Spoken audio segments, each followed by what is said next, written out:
Mending tablet di tahun 2026 jadi makin kacau nih sekarang. Karena makin kesini orang kerja di kafe pakai tablet, udah bukan laptop lagi. Dan jujur, gue jadi salah satunya ya. Karena ya lebih simple, enteng, dan yang penting tuh nggak banyak makan tempat di tas, dan baterainya pun juga sama awet buat dipakai kerja ya. Apalagi kalau udah satu package sama keyboard dan pen stylusnya pun ya tinggal buka bisa langsung kerja.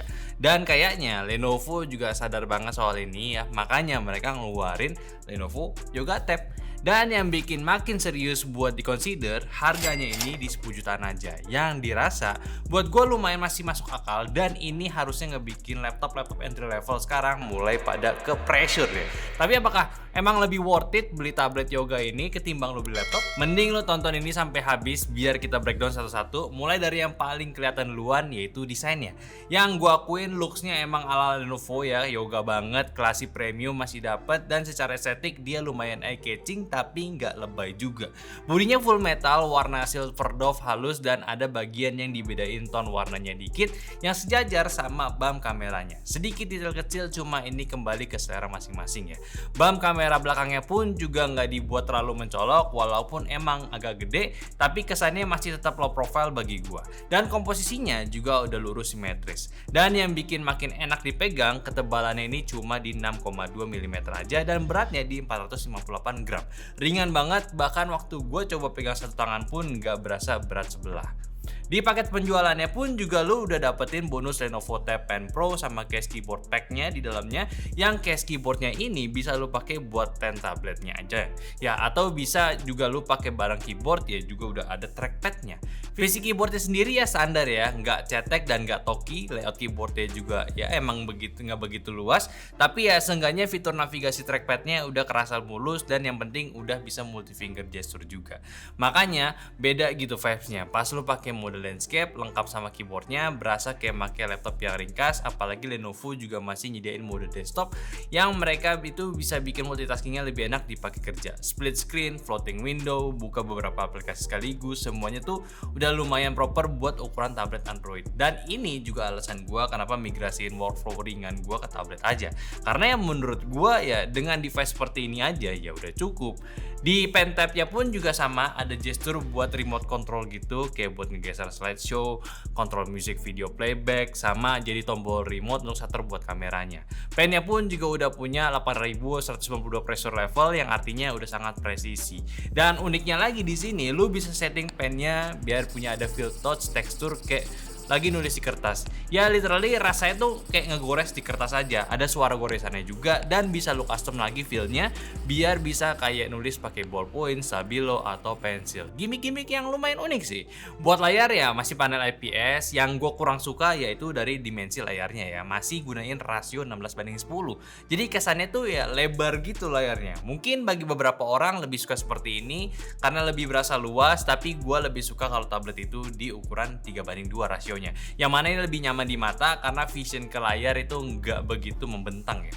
Tapi ya cocok-cocokan aja. Selain dari itu sih ya tampilannya juga udah tajam, resolusinya di 3,2K, PureSight Pro ya, refresh rate di 144Hz, adaptive brightness 800 nits, buat outdoor masih cukup aman, dan juga untuk color gamutnya udah cover 98% DCI-P3. Jadi warnanya pasti ya lebih akurat, vivid juga, dan enak di mata. Buat editing udah oke, apalagi buat harian pastinya nyaman banget. Yang bikin gue demen lagi itu di pengalaman audionya sih. Keempat speakernya ini beneran ngeluarin suara yang kenceng, treble-nya ngena, dan bassnya juga lumayan kerasa. Experience-nya ini hampir mirip sama kayak apa yang lu dapetin dari speaker laptop Lenovo Yoga itu sendiri. Dan ya ini gokil ya, mengingat lu bisa dapetin kualitas audio yang hampir mirip, tapi lu cuma butuh setengah harganya doang buat lu dapetin rasanya.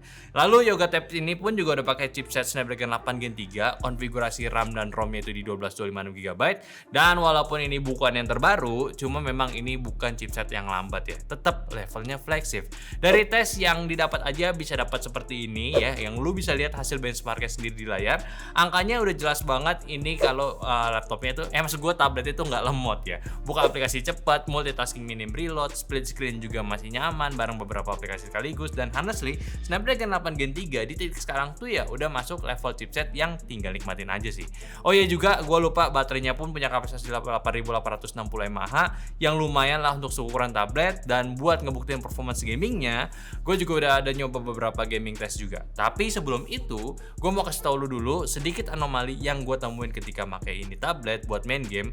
Karena di awal pas gue main refresh rate itu semua gamenya mentok di 60Hz doang, gue merasa ini jadi aneh banget. Jadi gue nyoba beberapa cara buat unlock limitasinya, dan ternyata gue nemu solusinya pas gue lagi coba pakai PC mode-nya untuk jalanin Mobile Legends. Refresh rate itu langsung naik ke 120Hz. Ini emang agak absurd ya, tapi ya selagi itu works ya masih bisa gue maklumin. Oke, sekarang gue lanjutin aja ke tes gaming ya. Kayak tadi Mobile Legends di settingan ultra 110 fps, main selama 30 menit, baterai berkurang 10%. Average power itu dapat 6 watt dan average FPS-nya dapat di 107 fps. Dengan suhu tertingginya cuma di 35 derajat Celcius. Kayak udah lancar banget. Skill-skillnya itu nggak delay. Pokoknya ya mulus aja ya. Cuma kalau dari experience gue sendiri, gue agak kurang suka main di layar-layar kayak begini. Karena ya jarak antar tombolnya tuh jauh gitu ketika lu nggak custom lagi untuk settingan ML-nya. Cuma ya ini lebih ke soal selera, dan lagi-lagi gue concernnya juga itu di bagian konsumsi dayanya yang terbilang cukup boros. Sebenarnya wajar juga sih karena ini layarnya punya resolusi yang cukup gede, layarnya gede juga, otomatis daya yang diperlukan juga pasti lebih banyak. Kalau di game PUBG Mobile, settingan smooth Extreme Plus 90 fps, main selama 30 menit, baterai berkurang 10%. Dengan rata-rata FPS di 87, dengan suhu tertingginya itu mencapai 37 derajat Celcius. Sama juga di PUBG, gamenya berjalan dengan mulus, minim stuttering juga, dan fitur gyronya pun juga responsif. Tapi memang secara konsumsi daya sama kayak Mobile Legends, lumayan boros kalau lu maksa di setting 90 fps. Jadi kalau emang lu mau lebih lama mainnya ya saranin gua ya itu turunin aja ke 60 fps. Dan ada fitur key mapping juga, jadi lu bisa main pakai keyboardnya dan lu bisa aktifin fitur ini lewat app setting. Dan buat game PUBG, ketika lu nyalain tombol key mappingnya udah tersetting dengan otomatis dengan screen button default dari game PUBG itu sendiri. Yang menurut gua fitur ini kayak lagi main di emulator ya. Soalnya lu berasa kayak lagi main PUBG Mobile pakai PC gitu. Lalu untuk di game Delta Force, settingan smooth 110 fps, main selama 30 menit, baterai berkurang 11%, dengan rata-rata FPS yang dapat di 101 fps dengan suhu tertingginya mencapai 37 derajat Celcius. Dan buat Delta Force kurang lebih sih sama aja kayak sebelumnya ya. Sama-sama lancar, tapi kalau mau pakai fitur key mappingnya tadi, di sini lu mesti setup tombolnya secara manual. Nggak otomatis kayak di PUBG sebelumnya. Tapi yang menurut gua ya settingnya pun juga nggak begitu susah. Tinggal tap, drag, and drop aja. Terus set key-nya, kalau lu masih bingung ya lihat aja tutorial yang ditampilin sama device-nya. Kalau di game Genshin Impact, settingan highest 60 fps, main selama 30 menit, baterai berkurang 10%, dengan rata-rata FPS yang dapat di 59 dengan suhu tertingginya mencapai 38 derajat Celcius. Nah, untuk gameplaynya sendiri, gua nggak ada komplain sama sekali. Gamenya jalan lancar, mulus banget, bahkan hampir terasa itu nggak ada frame drop sama sekali. Jadi ya udah enak banget lah main di tablet ini buat Genshin di grafik rata kanan. Suhu permukaannya juga stabil, area palm nggak begitu panas, dan titik terpanasnya pun cuma sekitaran 38 derajat aja.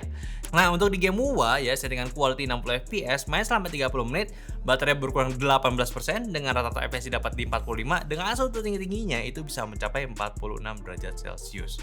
Nah, kalau buat WoW menurut gue juga udah agak lancar.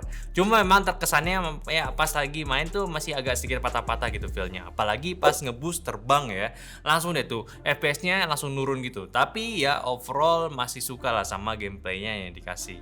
Tapi mungkin lagi dari segi konsumsi daya ya memang ini yang bikin jadi bahan pikiran banget untuk si Lenovo-nya ya. Soalnya dengan 30 menit bermain aja itu persentase baterainya udah langsung turun di 18 derajat. Agak jomplang gitu dari pengetesan game-game sebelumnya. Ya memang ya, dan soal juga untuk suhunya sebenarnya masih aman banget di area lu main jari. Cuma kalau lihat dari suhu tertingginya itu ya di bagian kiri atas dekat kamera itu bisa mencapai di 46 derajat. Cuma tetap gue masih harus kasih jempol lah buat performance yang ada di Lenovo yang satu ini. Satu lagi nih, game terakhir itu Ark Knight Anfield ya, yaitu game very high 60 fps, main sama 30 menit, baterai berkurang 16%, dengan rata-rata FPS yang dapat di 53, dengan suhu tertingginya bisa mencapai di 46 derajat Celcius. Nah, kalau di Ark Knight sebenarnya agak mirip-mirip kayak di WoW, tapi bedanya di sini naik turun FPS itu nggak terlalu sadis kalau lu bandingin ya. Main selama 30 menit buat explore sekalian farming item dan bunuhin momon juga, gua nggak terlalu ngerasain banyak masalah. Dan mungkin kalau bisa gue simpulin, feel-nya tuh ada di tengah-tengah lah antara game Genshin sama WoW tadi. Feel-nya emang asik tapi masih agak patah-patah sedikit aja. Dan kalau buat suhu juga hampir sama kayak WoW, tapi kalau konsumsi daya di Ark Knight ini ya jauh lebih better ketimbang WoW tadi. Mungkin ya gue agak sedikit over sih pas bahas gamenya ya, tapi ya demi membuktikan aja ke kalian kalau emang ini chipsetnya sih masih kencang buat dipakai di tahun 2026 sekarang. Tapi memang karena ini resolusi tinggi, sama seperti komentar gua di review handphone, kalau bisa tuh handphone kan di 1,5K aja biar lebih irit daya buat ngerender ya, tapi tetap tajam. Nah tablet nggak mungkin kan kasih full HD, jadinya gede seperti ini. Nggak ada slot SIM juga nih, jadi konektivitas cuma bisa WiFi dan Bluetooth aja. Tapi ya untungnya fitur-fitur penunjang lain di tablet ini tuh lumayan lengkap juga. Kayak ada Smart Connect yang bikin integrasi antar device itu jadi lebih gampang. Jadi lu bisa share file, extend display, sampai nyambungin workflow antara device Lenovo dengan lebih seamless lagi.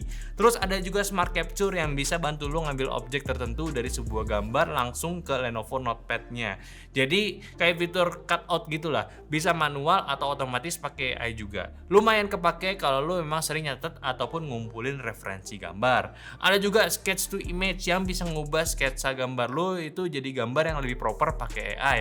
Ada AI Super Resolution juga yang bisa ningkatin detail gambar ya biar lebih kelihatan lebih tajam lagi, dan fitur ini diintegrasi pun langsung ke Lenovo Note tadi ya. Dan yang menurut gue justru paling kepake buat daily itu adalah fitur Smart AI Inputnya. Jadi lu bisa nih langsung prompt AI di berbagai aplikasi. Contohnya kayak pas nulis jurnal di Gdoc ya, Google Docs ya, lu tinggal ketik aja komennya dan bikin riset tentang smartphone lah contohnya ya. Nanti AI-nya langsung bantu generate teksnya. Dan yang menurut gue lumayan kepake lagi juga ada, yaitu AI Live Transcript ya. Jadi pas meeting online ataupun nonton video suara percakapan itu lu bisa langsung transkrip, otomatis jadi teks ya. Memang beberapa fiturnya itu ya mungkin nggak semua orang bakal pakai tiap hari, tapi at least ya sekarang tablet Android tuh udah punya banyak fitur yang pendukung-pendukung yang bikin feel tuh device kerjanya makin kerasa buat kerja. Dan buat kesimpulannya ya gue bisa bilang kalau Lenovo Yoga Tab itu memang menarik banget buat market tablet sekarang.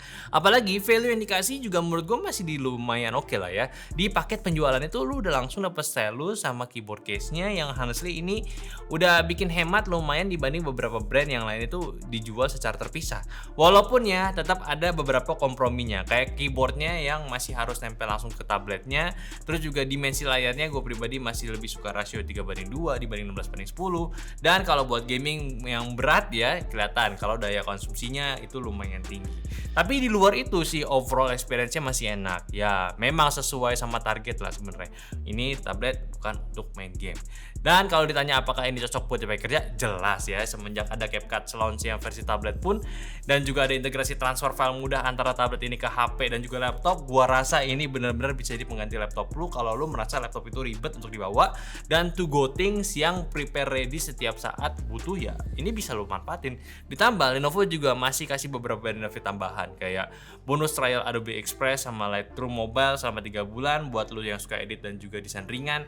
Dan dari sisi software juga masih aman lah, katanya masih dapat 2 kali OS upgrade dari maksudnya, dan juga 4 tahun security patch ya, dan juga ada ADP1 selama 1 tahun juga. Jadi kalau amit-amit ada kerusakan, kejadian yang nggak disengaja, masih ada proteksi tambahan nih ya ke laptop punya nih. Tapi perlu catat juga ini tipe ADP1 ya, yang klaimnya itu ya cuma bisa 1 kali aja. Tapi menurut kalian gimana sama tablet yang satu ini? Apakah sudah worth buat kalian consider?